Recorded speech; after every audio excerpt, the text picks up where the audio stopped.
What if it was all a lie? What if the world's most famous love story, one that sparked a royal rebellion, rewrote protocol, and drew millions of eyes to two people who claimed to have found sanctuary in each other, was actually just a ticking time bomb? Because just 5 minutes ago, the headlines erupted with a sentence that, until now, would have been unthinkable. Meghan Markle confirms she is preparing to file for divorce from Prince Harry.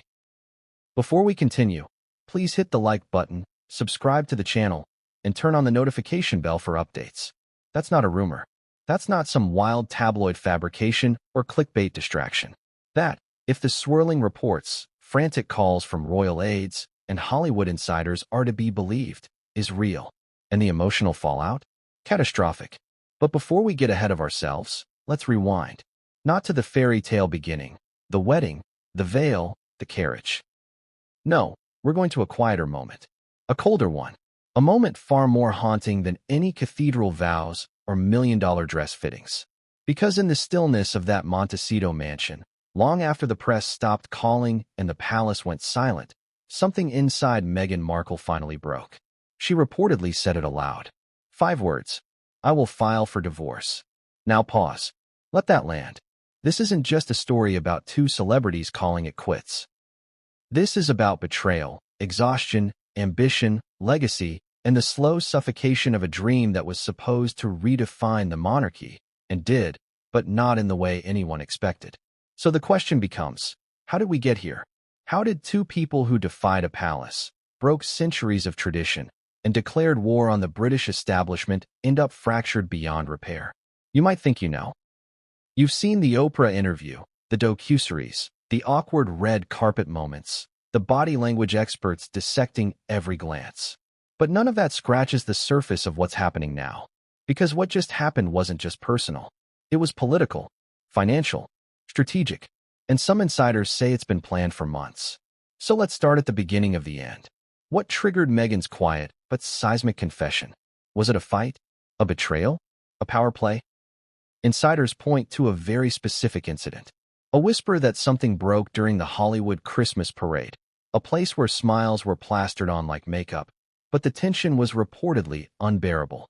Witnesses said Meghan arrived radiant, but left in near tears. Prince Harry, noticeably cold, stayed behind. And that was no accident. Because behind those glamorous photos was a screaming match that allegedly ended with Meghan saying, "This is not who I married." Some say that was just the surface of a deeper rot. Staff at their Montecito home have allegedly spoken, anonymously, about icy silences between the couple. Separate bedrooms. Legal documents appearing in home offices. Meghan requesting tighter NDAs for employees. All the while, the cameras kept flashing. But if you looked closely, you'd see the cracks. You'd see the subtle glances at public events. Harry looking away as Meghan reached for his hand. Meghan adjusting her dress while clearly wiping away a tear during a staged photo shoot for Archewell. And then came the bombshell that no one could ignore. A leaked audio recording. Undated. Unverified. But bone-chilling in its quiet finality. A voice that sources claim is Meghan's. Calm. Resolved. Detached. I've tried. I can't anymore. I will file. No rage. No tears. Just finality. And in that moment, everything changed. Suddenly, the gossip had weight. The rumors had timelines. And the private pain behind those palace exits, Oprah interviews, and Netflix dramatics became all too real. But here's the most chilling part. No one, not even Harry, knew it was coming. Or did he? Let's talk about the timing. Because this didn't erupt in a vacuum. In the last few months, Meghan has quietly pulled back from joint engagements. Harry has been seen more frequently solo. At events in the UK, meetings in Africa, even rumored secret meetups with royal staffers once loyal to his late grandmother. Is it possible that the Sussexes were already living separate lives? Some sources say yes. Others go further, claiming that Meghan had been speaking with top divorce attorneys in Los Angeles since October, that she had begun separating finances, that she had told a close friend over brunch in Brentwood, "There is no turning back now." And if that sounds cold, consider the emotional toll. Meghan reportedly told a stylist, "I gave up everything for him. My career, my freedom, and he couldn't even protect me." That's not bitterness. That's heartbreak. And it gets worse. Because according to one source, an ex-employee who allegedly saw Meghan break down after a tense Zoom meeting with a royal liaison, Meghan believed the monarchy would crumble without her. Instead, it ignored her. And when silence is louder than any insult, it cuts deeper. But here's where things take an even darker turn. Some insiders suggest that this divorce isn't just personal, it's strategic. That Meghan's Hollywood pivot, her rebranding into a lifestyle mogul, her rumored return to scripted acting, are all part of a long-game exit plan. A plan she allegedly referred to in private as reclaiming the narrative. What does that mean? It means controlling the breakup before the palace or the press spins it against her. It means getting ahead of the blame Meghan tabloid machine before it starts printing. It means, perhaps, securing control of the Archewell brand and distancing herself from Harry's increasingly erratic media appearances, some of which, sources say, Meghan begged him not to do. Especially the controversial memoir follow-up rumored to be in development. So was this split inevitable? Did they both want out? Or is Harry still in the dark? Reports vary. One camp insists Harry is devastated, blindsided, desperate to hold the family together. Another suggests he, too, has been preparing his own exit from the marriage and from America. Could Harry return to the UK? Could Meghan write her own tell-all? What happens to Archie and Lilibet? Where will they live? Who will get custody? And what about the hundreds of millions in media contracts, real estate, and image rights? Because let's not forget, this isn't just a breakup.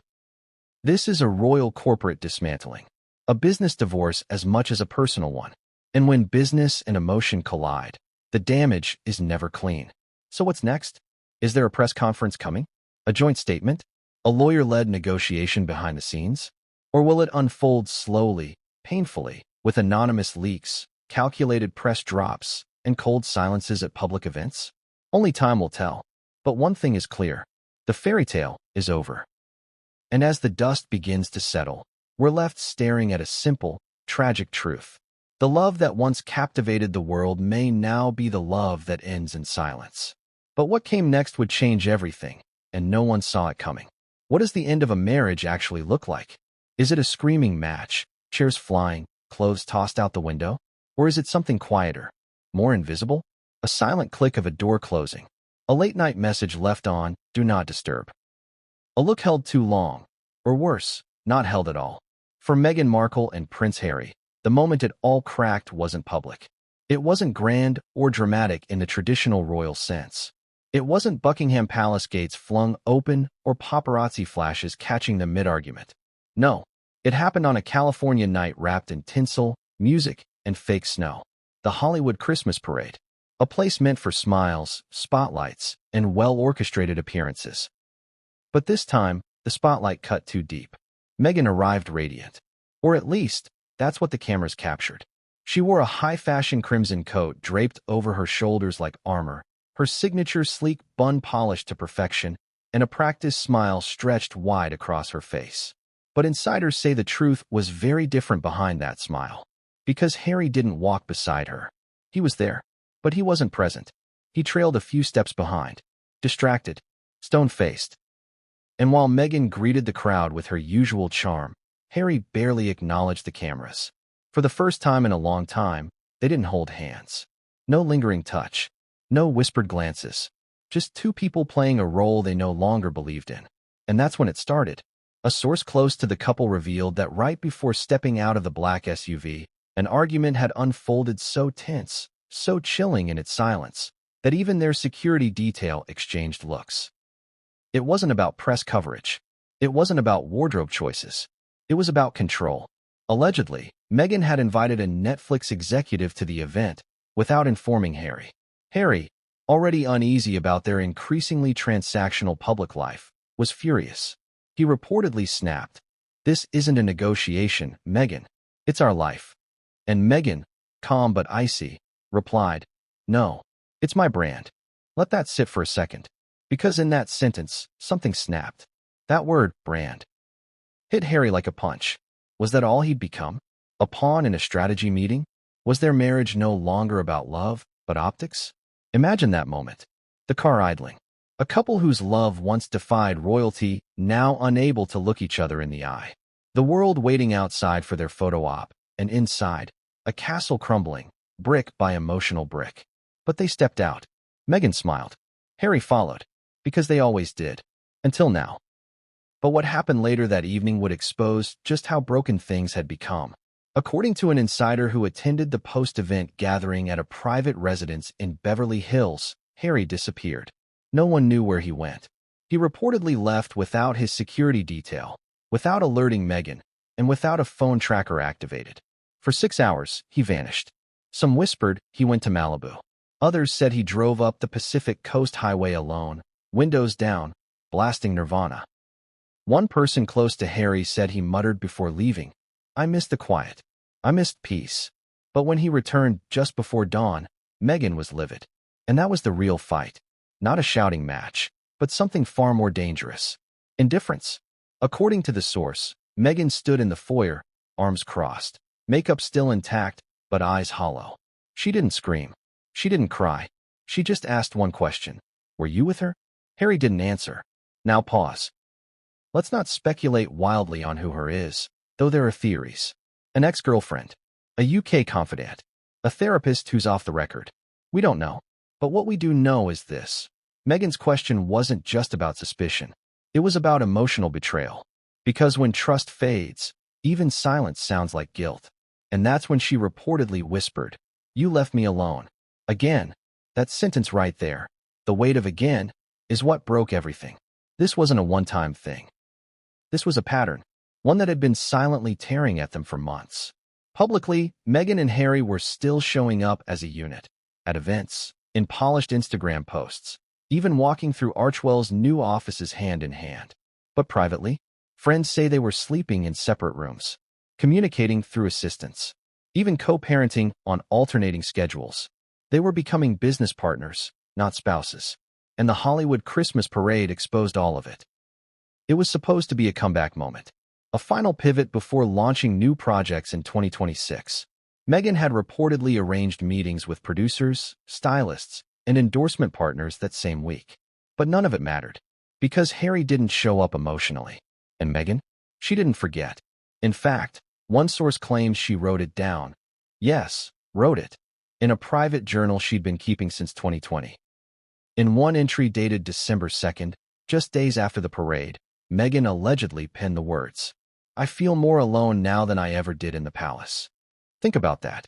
More isolated than during the tabloid storms. More invisible than during her second pregnancy. More abandoned than when she walked into the lion's den of British royalty. Why? Because this time, it wasn't the monarchy. It wasn't the press. It was him. And here's the gut punch. That same week, Harry was spotted grabbing lunch alone in Montecito.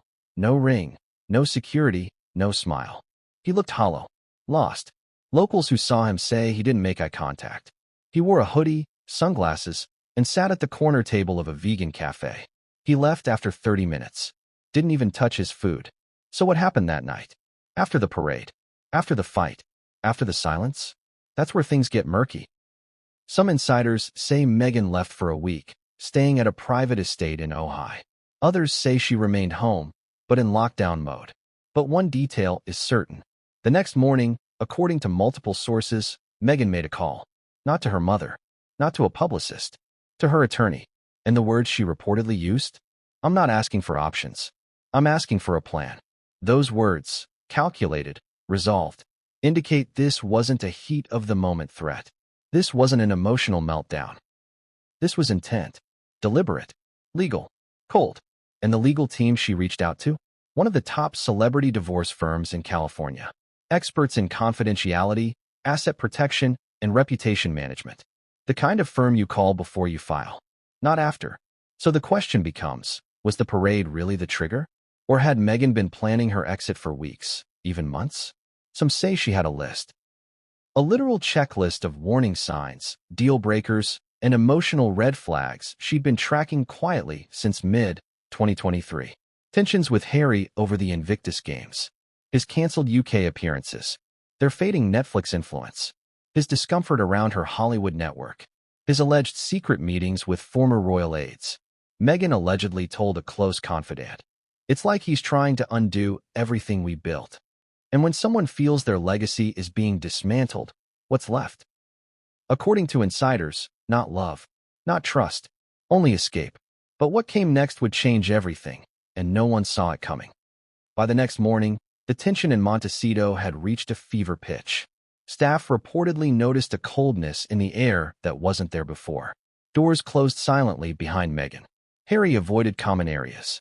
Even the family dog, according to one source, sensed the unease, whining and pacing, a small, living barometer of household tension. It wasn't just the parade that had broken them. It was years of compounding small betrayals, miscommunications, and unmet expectations that had finally boiled over into a defining moment. Insiders claim Meghan made it clear to staff she would no longer tolerate feeling invisible. That morning, a private aide heard her whisper while packing a small overnight bag, "I can't do this anymore." It wasn't a threat. It wasn't drama for the cameras. It was a fact. Meanwhile, Harry, who had barely slept after his mysterious nighttime absence, reportedly spent hours walking the Montecito estate grounds, head down, hands shoved deep into his pockets. He was pacing, muttering under his breath, and calling former aides and confidants, some across the country, some back in the UK. According to one source, he repeatedly asked, "How do I fix this? How do I bring her back?" But there was no path back. Not now. Not after the parade. Not after the countless weeks of quiet disengagement. And then came the first cracks in communication that would later snowball into the legal machinations we now know were underway. Meghan, frustrated by the silence and Harry's avoidance, reportedly sent a terse message via encrypted chat, "We need to talk." No one else. Now, Harry, still reeling from the combination of public scrutiny and private tension, allegedly responded hours later, asking, "About what?" A delay some insiders describe as the calm before the storm. Because that message was the spark that ignited hours of intense negotiation, disagreement, and emotional distance. One source close to the household said that the conversation escalated quickly. Meghan reportedly demanded that Harry acknowledge the emotional toll his actions, or inactions, had taken. Harry allegedly countered with a defensive, "I didn't know this would matter so much to you." And later, "I can't be everything you need." Imagine hearing that from someone you trusted completely, someone who promised to stand by you through every public storm and every private struggle. And here's where the layers of tragedy begin to compound. Meghan, always perceptive to optics and emotional nuance, reportedly paused mid-sentence and asked Harry, "Do you even see me anymore?" According to insiders, the room went silent. There were no raised voices, no dramatic gestures, just two people staring at a chasm that had been silently growing between them. The aftermath? An eerily calm house. Meghan reportedly spent the rest of the morning alone, revisiting old letters, notes, and journal entries documenting her years with Harry. One entry, allegedly dated several weeks prior, read, "I gave my heart, my trust, my career, and I have nothing but silence." It wasn't just sadness. It was realization. The kind of realization that forces someone to take irreversible steps. Because that day marked a turning point. Insiders claim Meghan made three crucial decisions. First, that she would no longer allow passive neglect to define her life. Second, that she would reclaim her agency, legally, emotionally, and publicly. And third, that she would involve top legal counsel immediately. Not threats, not ultimatums, not leaks. Legal counsel. By the afternoon, sources say, she was already drafting preliminary documents, outlining goals for separation, custody, and financial negotiations, all while maintaining her public persona, smiling for photo calls, engaging in charitable work, and performing the role of a dutiful partner in public appearances. Harry, for his part, reportedly tried to reach her multiple times that afternoon. Calls went unanswered, messages left unread. A level of emotional distance that Meghan had allegedly warned him about months prior. Some insiders suggest that it was during this day, this defining 24-hour window, that Meghan realized the marriage was no longer about love, commitment, or family. It was about survival. And when survival takes precedence, every other emotional construct collapses. So here we are. The Hollywood Christmas parade was meant to be a symbol of togetherness, of celebration. Instead, It became a microcosm of a fractured relationship. Every photograph, every smile, every wave captured by the cameras masked a private catastrophe. A slow-moving divorce that had already begun to take shape in whispers, journal entries, and quiet calls. Friends and confidants of the couple have since described the tension as palpable. Some say it was almost impossible to be in the same room without feeling the undercurrent of estrangement. A shadow over laughter, a hesitation in conversation, a lingering question. Who will be the first to admit it's over? And yet, despite all of this, Meghan remained outwardly composed. Insiders claim that even when alone in her study, she meticulously organized notes, scheduled legal consultations, and prepared for the reality that Harry might not come back from this emotional withdrawal. And in that meticulous preparation, she reportedly found clarity. Not happiness, not relief, but clarity. A recognition that the marriage could no longer survive in the shadows of neglect, miscommunication, and divergent ambitions. So the key questions emerge. Was there any turning back after this day? Could Harry have salvaged the relationship with a single apology or gesture? Or had the accumulation of small betrayals, missed calls, cold silences, ignored concerns, already eroded trust beyond repair? And the answers, according to multiple insiders, are chilling. Because even the most public reconciliations could not undo private anguish that had been simmering for years. The Christmas parade was just the public-facing symptom of a marriage that had quietly eroded under the weight of expectation, ambition, and isolation. By nightfall, sources say, the house was quiet, empty in emotional resonance, if not in physical presence.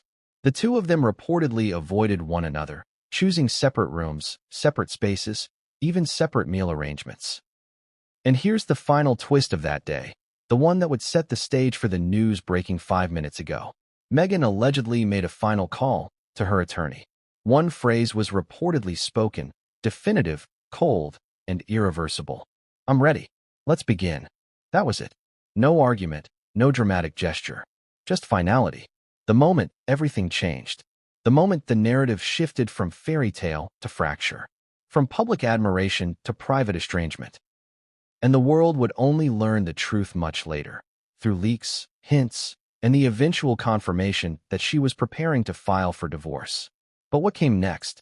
How Harry reacted, how the household adjusted, and what this meant for their future as parents and public figures. None of it was straightforward.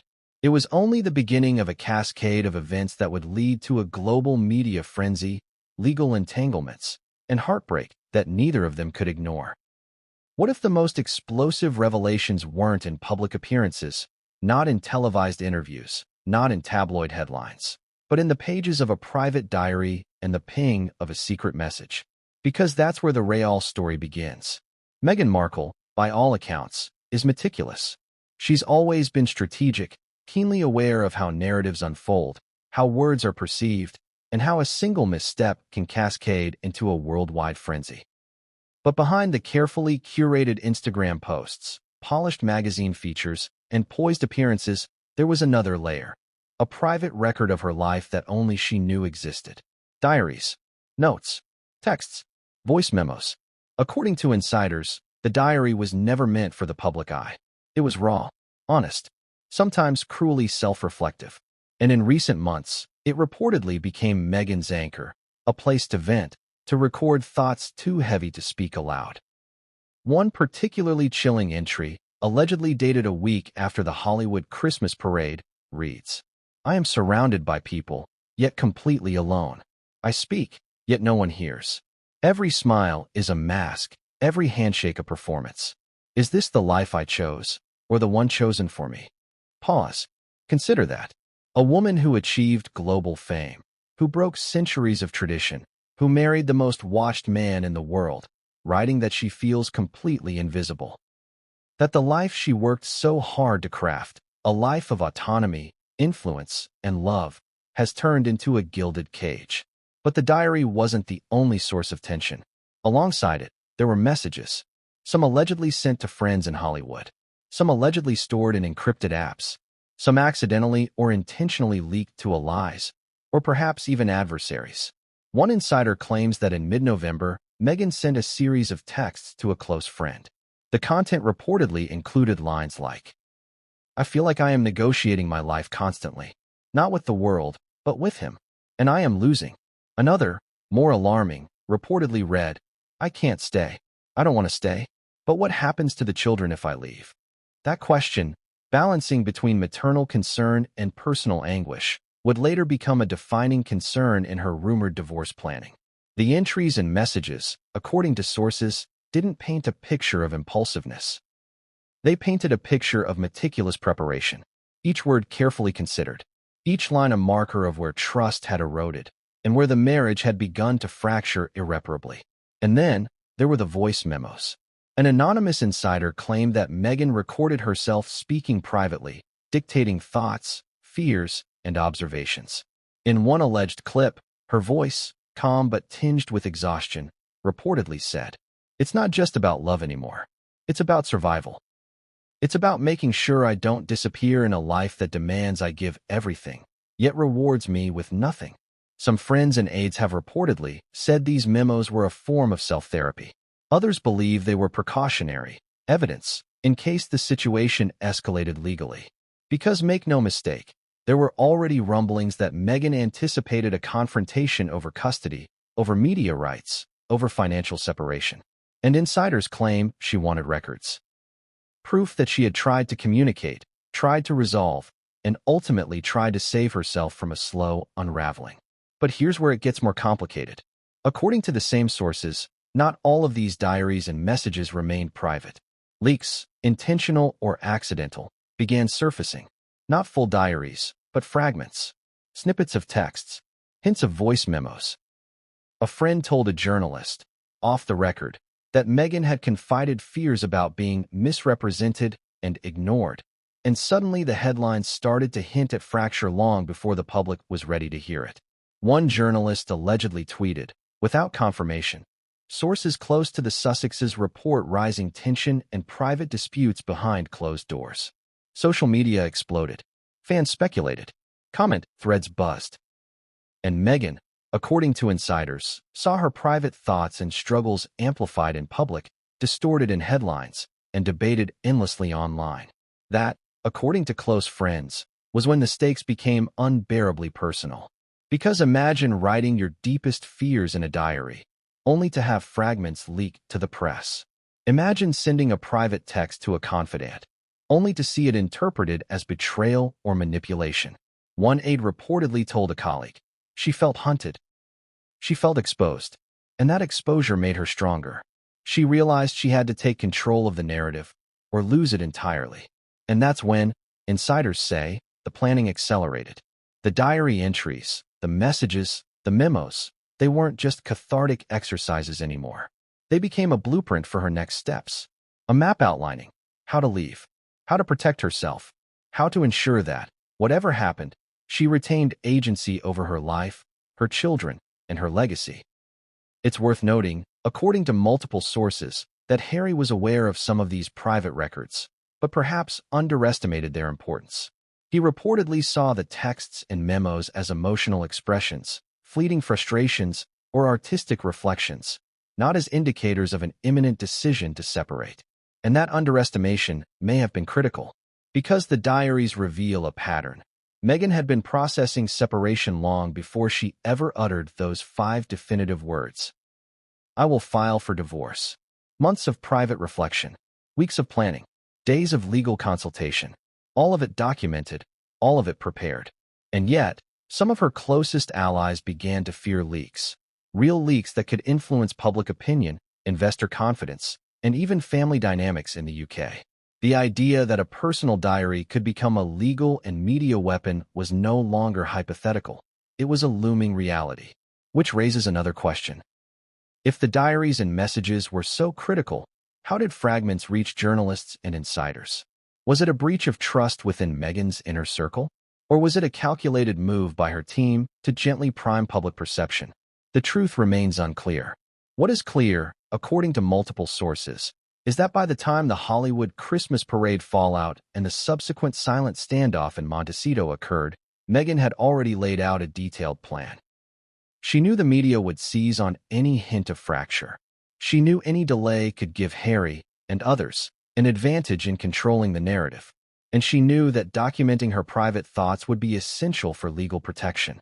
Friends report that she spent the days following the parade reading back through her entries, reflecting on conversations with Harry and marking critical points, instances of neglect, miscommunication, and emotional abandonment.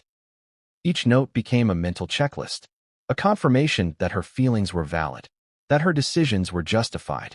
And then there were the messages to Hollywood contacts, friends, agents, and confidants who had insight into the entertainment industry, media perception, and contract negotiations. She allegedly sought advice, not to gossip, but to understand how to navigate a potential public fallout without losing credibility, influence, or leverage. In one alleged conversation, she reportedly said, "If this goes public, I want to make sure it's seen as me reclaiming agency, not causing drama." Notice the careful distinction. Agency versus drama. This wasn't vindictive. This wasn't performative. According to insiders, this was survival. This was strategy. This was a carefully measured response to years of growing estrangement, unmet emotional needs, and relentless public scrutiny. And yet, despite her careful planning, the very act of recording, documenting, and confiding created new tension. Some aides worried that if these diaries or messages leaked without control, it could paint Meghan as manipulative or cold. Others worried about Harry discovering certain entries, and insiders claimed that tension simmered for weeks, adding pressure to an already fragile marriage. But one moment stands out as the key pivot. An alleged voice memo recorded just days before Meghan's formal decision to involve legal counsel. In it, her tone was resolute, calm, detached. She reportedly stated, "I've tried. I've negotiated. I've endured. Now I take control." And according to multiple sources, that memo was the last straw for her inner circle. They understood she was no longer processing emotions. She was executing a plan. By this point, insiders claim, Meghan had done what she needed to protect herself. She had documented, prepared, and primed both her legal and emotional strategy. And she had done it quietly, methodically, without fanfare.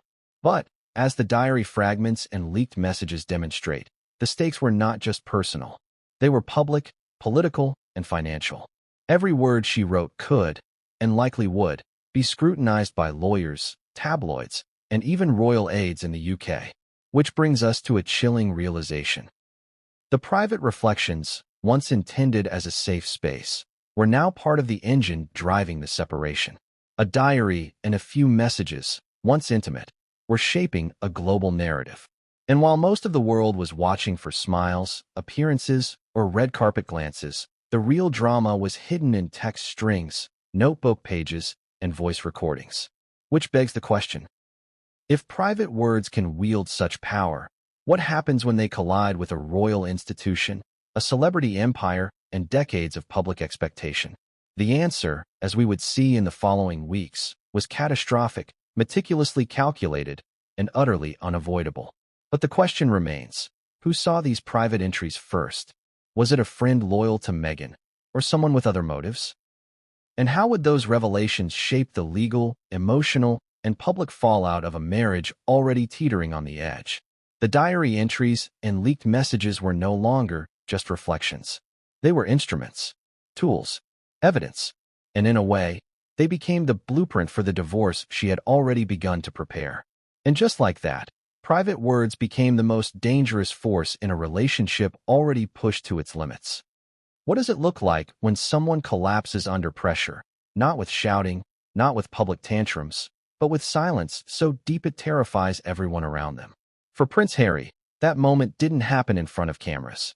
It wasn't captured on a red carpet or leaked in a viral clip.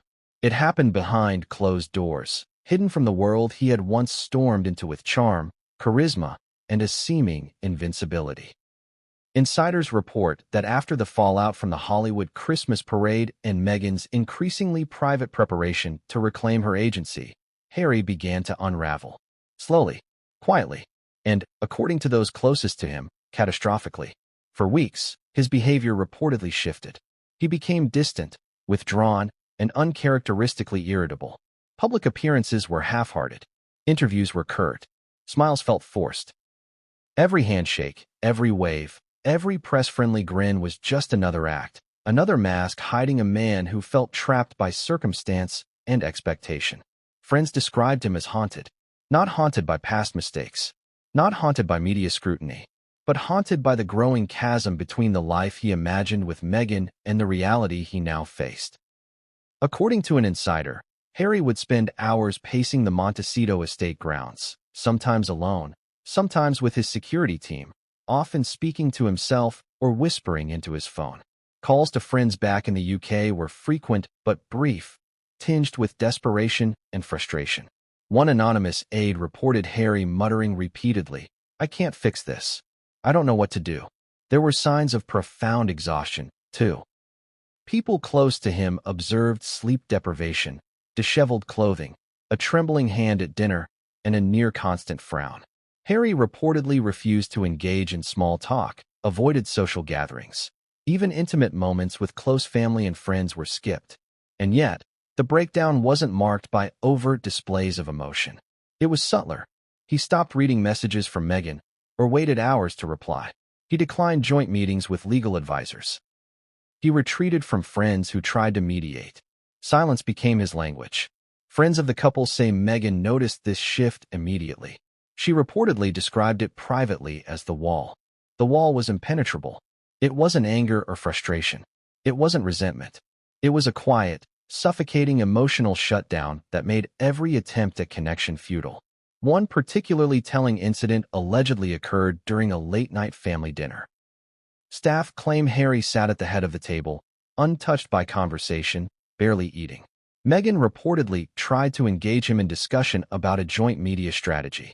According to the source, he responded with monosyllables, avoided eye contact, and, when pressed, walked out without explanation. Observers described it as surreal. A man so public, so expressive, now rendered almost invisible in his own home. And that, insiders say, was when Meghan began to realize something vital. Harry's emotional distance wasn't temporary. It wasn't stress or fatigue. It wasn't just the pressure of the public eye. It was an almost complete withdrawal from the marriage itself. Friends report that in the days following, Harry's silence deepened. He reportedly canceled previously scheduled meetings with Archewell executives, ignored calls from trusted confidants, and retreated further into solitude. One insider described it as a slow fade, a deliberate withdrawal from the life they had built together. Sources say this retreat extended to parenting as well. Archie's and Lilibet's schedules allegedly became structured around separate parental routines, minimizing joint appearances or interactions. Meghan reportedly found this deeply troubling, fearing not just emotional distance between herself and Harry, but the impact it could have on their children. The breakdown, however, didn't go unnoticed in Harry's professional circles. Hollywood contacts, philanthropic partners, and media advisors all began to sense a shift. One source claimed an executive at Netflix observed Harry during a private meeting, appearing absent, disengaged, almost like he wasn't there. Another insider noted that he was unusually forgetful, repeating the same points and responding to questions in a monotone. And yet, publicly, Harry tried to maintain the illusion of composure. He attended charity galas, philanthropic events, and occasional public appearances, always with Meghan in attendance. But those closest to the couple report that these appearances were increasingly performative. The sparkle that had once defined Harry, the charm, the energy, the mischievous smile, was gone. Some friends began to worry about his mental health. Reports circulated of late-night therapy sessions, calls to mental health professionals, and long solitary walks on the estate grounds. One friend allegedly described Harry as trying to hold himself together while watching everything he loved quietly unravel. In a particularly poignant observation, a source claimed that Harry confided in a friend, "I feel like I'm disappearing. I can't protect her. I can't protect the children. I can't even protect myself." This sentiment, according to insiders, marked the deep psychological and emotional crux of his breakdown. It wasn't anger. It wasn't betrayal. It was helplessness. And in many ways, helplessness is far more corrosive to the human psyche than confrontation. By mid-December, friends and aides say the couple had almost completely stopped meaningful communication. Texts, emails, and calls existed, but they were transactional. Coordinating schedules, discussing legal counsel, or arranging brief public appearances. Emotionally, the connection was gone. Some sources speculate that this was intentional, that Harry, consciously or subconsciously, was retreating as a form of coping. Others suggest he was paralyzed by the scale of what was happening, the potential divorce, the public fallout, and the global scrutiny that would inevitably follow.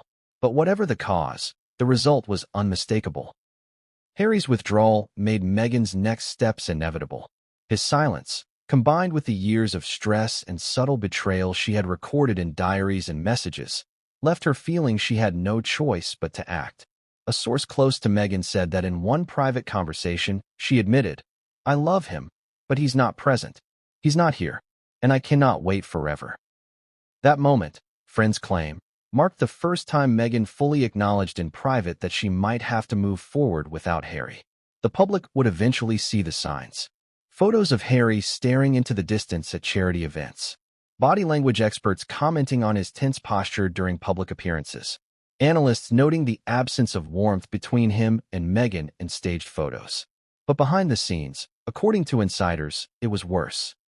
His retreat created a vacuum of emotion, forcing Meghan to take unilateral steps to protect herself, her children, and her future. In this period of silence, she reportedly began finalizing plans with her legal team. Not threats, not ultimatums. Strategy. Calculated, deliberate, and methodical. And Harry? Observers say he remained unaware of the full extent of her preparations. One friend allegedly noted, he thought it was temporary, that they could fix it, that she'd wait. He didn't realize she was already several moves ahead. By Christmas, the household in Montecito was reportedly a place of quiet tension, emotional distance, and near-constant reflection. Harry's breakdown had created a gap that could no longer be bridged by smiles, appearances, or even love. And it was in that silence, that withdrawal, that invisibility, that the final pieces fell into place. Meghan's diaries, messages, and observations had all pointed toward a single conclusion. Action had to be taken. The moment Harry retreated into himself, intentionally or not, the next steps became clear. His silence had set the stage. Her preparation had begun in earnest, and the dominoes were ready to fall. But just when it seemed the tension had reached its peak, a new twist arrived, one that would escalate the situation further, testing not only the couple's resilience, but the very foundation of their marriage. When people think of a royal breakup, they often imagine heartbreak, public spats, and emotional fallout. But for Meghan Markle and Prince Harry, the reality wasn't just personal, it was financial. And behind the closed doors of Montecito, a storm was brewing that had the potential to rival the intensity of any public scandal. The Hollywood Christmas parade had triggered a cascade of tension, and Harry's silent breakdown created a vacuum Meghan could no longer ignore. But what insiders say intensified the situation was the financial divide.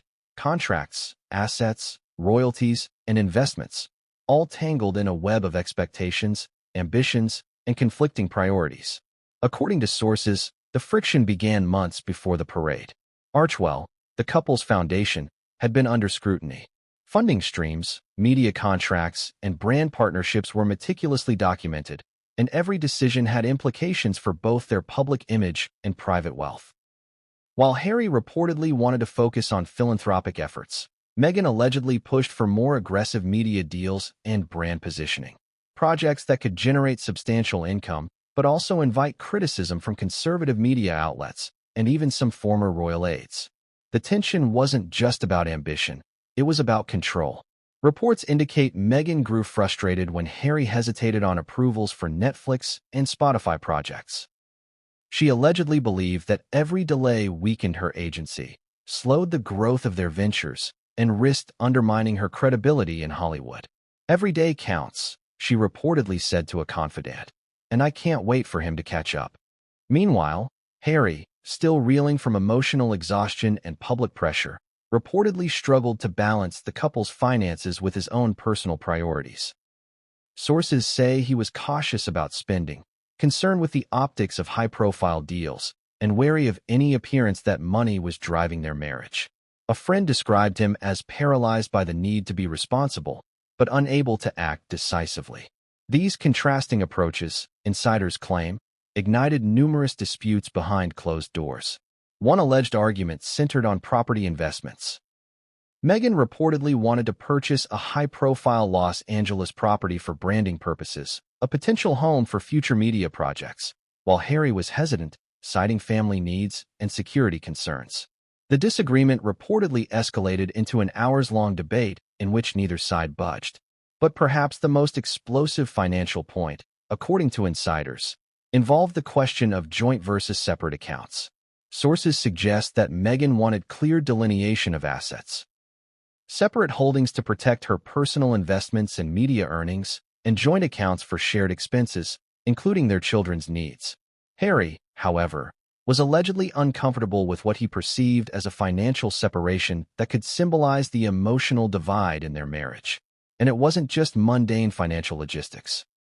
The stakes included millions of dollars in potential income from canceled or delayed Netflix series, projected earnings from public appearances, and control over Archewell's brand and intellectual property. Meghan reportedly expressed frustration that Harry wasn't moving fast enough, allegedly saying, "Every delay costs me credibility, money, and control, and I can't afford that." Insiders also report tension around previous assets, including Montecito properties and UK investments. While Meghan had invested considerable effort into securing independent ventures, Harry reportedly questioned the terms, concerned about optics and public perception. Friends claim he felt trapped between loyalty to family obligations and supporting Meghan's ambitions. The conflict reached a crescendo when, according to sources, Meghan's legal team allegedly suggested formalizing financial separation ahead of any marital dissolution. This was reportedly a shock to Harry, who had not fully realized how far along Meghan had planned her exit. Friends say he described the situation as a financial ambush, feeling blindsided by her proactive steps. Yet, the financial tension wasn't purely transactional. It carried emotional weight. For Meghan, money represented independence and agency, a way to safeguard herself and her children from reliance on anyone else. For Harry, the financial disputes underscored a deeper fear. Losing connection to the woman he loved, facing criticism for failing to support her ambitions, and confronting the reality that their union could unravel despite immense wealth and fame. A particularly tense moment reportedly occurred during a late-night meeting with their financial advisors. Meghan allegedly presented a detailed projection of future revenues, including proposed media deals, sponsorships, and brand partnerships. Harry, according to sources, responded with hesitation, emphasizing risk management and reputational concerns. The clash, insiders claim, was so intense that aides described the atmosphere as charged, electric, almost like a battlefield. Friends say this wasn't the first time financial disputes had escalated. In previous months, disagreements over charitable contributions, media earnings, and real estate investments had sparked arguments, but this was different. It wasn't about specific deals or properties. It was about power. Who had control? Who could act decisively? Who would determine the direction of their shared life? As the financial disputes intensified, sources say the emotional stakes became intertwined with material considerations. For Meghan, failing to assert control over finances risked her independence.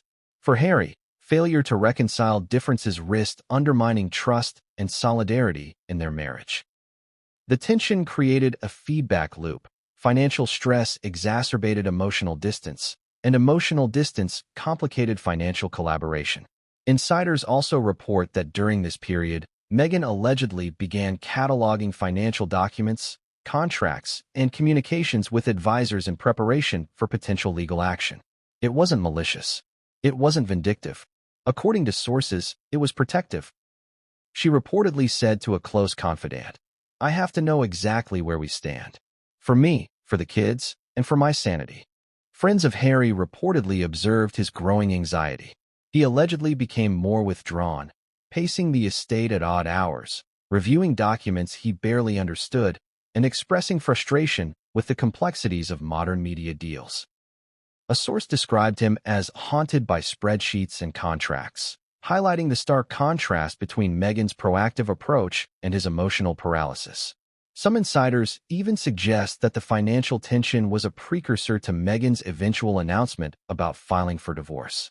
By asserting control over financial matters, she not only protected her assets, but also sent a clear signal that she would act decisively, regardless of Harry's emotional state or willingness to engage. This period, according to multiple sources, marked a turning point. It wasn't just about money. It was about boundaries, autonomy, and the realization that emotional dependence without shared agency could no longer sustain their relationship. By early January, the financial firestorm had stabilized in appearance but remained volatile beneath the surface. Publicly, the couple continued to present a united front, attending charity events and orchestrating media appearances. Privately, however, the battle lines were drawn. Every financial decision, every investment, and every contractual discussion carried the weight of marital tension, emotional distance, and legal strategy. And as insiders recount, the stakes were global. The world was watching, and every misstep could reverberate across continents. Every business deal, every property investment, and every financial move had implications not only for their personal wealth, but also for public perception, media narratives, and the future of their brand. Archewell, Netflix ventures, and personal projects included. And so the tension remained, silent yet palpable. A marriage strained not only by emotional disconnect, but by the very structures of wealth, control, and ambition that had once promised stability. But just when it seemed the financial firestorm had reached a boiling point, insiders claim a shocking development occurred, one that threatened to escalate everything further and test the resilience of both Meghan and Harry in ways no one could have predicted. What happens when one partner craves the spotlight while the other retreats from it entirely? When one dreams of Hollywood glitz, red carpets, and A-list networking, while the other longs for quiet, anonymity, and the simplicity of private life. For Meghan Markle and Prince Harry, this divide wasn't just a personality quirk, it became a fundamental fault line in their marriage. Insiders report that Meghan's connections in Hollywood, which she cultivated long before marrying Harry, became both a sanctuary and a source of tension. Friends, agents, and entertainment executives allegedly became confidants, sounding boards, and collaborators. Meghan, according to sources, found energy, affirmation, and opportunity in these interactions. She reportedly thrived on creative discussions, networking events, and planning media ventures that could extend her influence beyond the royal sphere. Meanwhile, Harry reportedly recoiled from these circles. Sources describe him as increasingly uncomfortable at Hollywood dinners, award shows, and industry events. Friends said he felt out of place, sometimes even resentful, observing Meghan's ease in a world he did not fully inhabit. Some insiders allege that Harry confided to close friends, "I married a star, and now I'm just shadowing her light." The divide reportedly manifested in subtle yet powerful ways. At red carpet events, Meghan would engage with A-listers like Rihanna, Hugh Jackman, and Gwyneth Paltrow, exchanging ideas for media projects, philanthropic partnerships, and even film collaborations. Harry, by contrast, would hover quietly, his attention divided between maintaining protocol, managing security concerns, and navigating a social landscape where he felt increasingly alienated. A particularly telling incident allegedly occurred at the Gotham Film Awards, where Meghan had been invited to present. According to sources, she spent hours coordinating behind the scenes, networking with executives, and finalizing plans for potential media projects. Harry, however, reportedly declined several photo ops, stayed mostly in the wings, and was described by insiders as checked out emotionally. Friends say this wasn't just discomfort, it was isolation. Harry, long accustomed to public attention in the UK, reportedly struggled with the performative nature of Hollywood celebrity. The constant cameras, the red carpets, and the expectation to charm everyone in the room became exhausting. And as Meghan flourished in this environment, he felt increasingly invisible, emotionally distanced, and powerless. This dynamic, according to multiple insiders, fueled private tension. Meghan allegedly grew frustrated with Harry's detachment, interpreting it as a lack of support for her ambitions. In private conversations, she reportedly said, "I can't do everything alone. I need him, not just in name, but in spirit." Friends noted that this wasn't a plea for control, but a desire for partnership, for alignment in purpose and vision. Harry, for his part, reportedly resented the pressure. According to sources, he felt that every decision Meghan made in Hollywood carried implications for their marriage, public image, and family. He reportedly expressed concern that some ventures, while lucrative, exposed them to media scrutiny and potential backlash. Insiders describe him as walking a tightrope of loyalty, responsibility, and personal discomfort. This tension extended into family life. Reports suggest that disagreements emerged over how to introduce their children to Hollywood culture, media exposure, and celebrity networks. Meghan allegedly wanted to leverage her influence to provide Archie and Lilibet with unique experiences, connections, and opportunities. Harry, however, reportedly feared overexposure and loss of childhood innocence. These conflicting perspectives reportedly led to numerous private arguments, each one further deepening the emotional chasm. Insiders also claim that Meghan's Hollywood ambitions occasionally clashed with Harry's philanthropic work. While he sought to focus on projects like the Invictus Games and veteran support initiatives, she allegedly wanted to prioritize media projects that could amplify their brand and reach. Friends say Harry felt these ambitions overshadowed his efforts, creating resentment and frustration. Some sources allege that Meghan, aware of Harry's discomfort, attempted to bridge the divide by including him in select networking events and brainstorming sessions. Yet, according to insiders, Harry's emotional withdrawal often made collaboration challenging. Observers reportedly noted a growing pattern. Meghan thriving in public and professional spheres while Harry receded into private contemplation. This divide, friends say, was particularly pronounced during travel for media events. Sources report that during trips to Los Angeles, New York, and London, Meghan would engage in extensive meetings, interviews, and social events, while Harry sought solitude, often excusing himself to walk, meditate, or attend security briefings. The contrast allegedly became so stark that aides reportedly joked about two parallel worlds under one roof. The emotional implications were profound. Meghan's excitement, creativity, and professional energy were reportedly met with Harry's withdrawal, leaving her feeling unsupported despite his physical presence. Conversely, Harry's detachment was interpreted by Meghan as emotional abandonment, even though insiders claim he remained deeply invested in their family's well-being. Friends suggest that this dynamic contributed to Meghan's growing sense of urgency regarding her personal agency. She reportedly began documenting her observations, frustrations, and concerns in diaries and private messages, laying the groundwork for legal consultations and future decisions. According to insiders, this was not vindictive but protective. She recognized that the misalignment between their ambitions could not be bridged without decisive action. At the same time, Harry reportedly experienced mounting stress. Sources claim that friends noticed changes in his behavior, difficulty sleeping, increased irritability, and heightened sensitivity to media scrutiny. Some insiders allege he expressed feelings of helplessness, noting that he could not reconcile his personal desires, Meghan's ambitions, and the expectations of the public and royal institutions. The divide reportedly reached a symbolic climax at a private dinner with Hollywood executives. According to insiders, Meghan was animated, leading discussions about potential projects and collaborations, while Harry reportedly remained silent, appearing withdrawn and distant.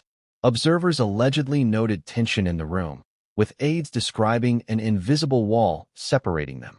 Friends suggest that this moment crystallized the reality of their situation.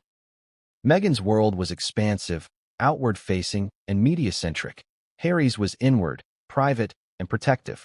The resulting tension, insiders say, made reconciliation increasingly unlikely. Complicating matters, insiders claim that the celebrity divide also influenced decisions about media strategy, public appearances, and philanthropic initiatives. Meghan reportedly wanted to leverage high-profile media exposure to advance both personal and charitable projects, while Harry expressed caution, concerned about overexposure, criticism, and the impact on family privacy. This divergence, according to multiple sources, intensified emotional strain.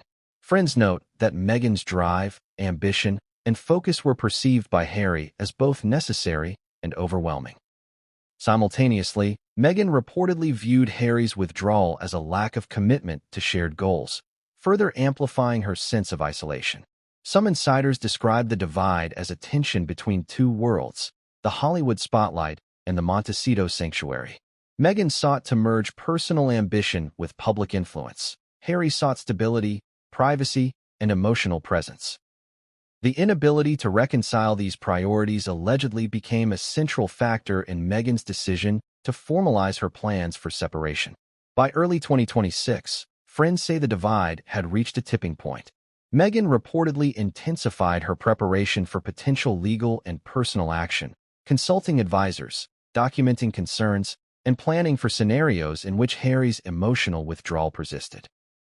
Sources indicate that she was determined to protect her agency and the well-being of their children, regardless of Harry's participation. And yet, despite this growing divide, insiders claim that Harry remained deeply conflicted.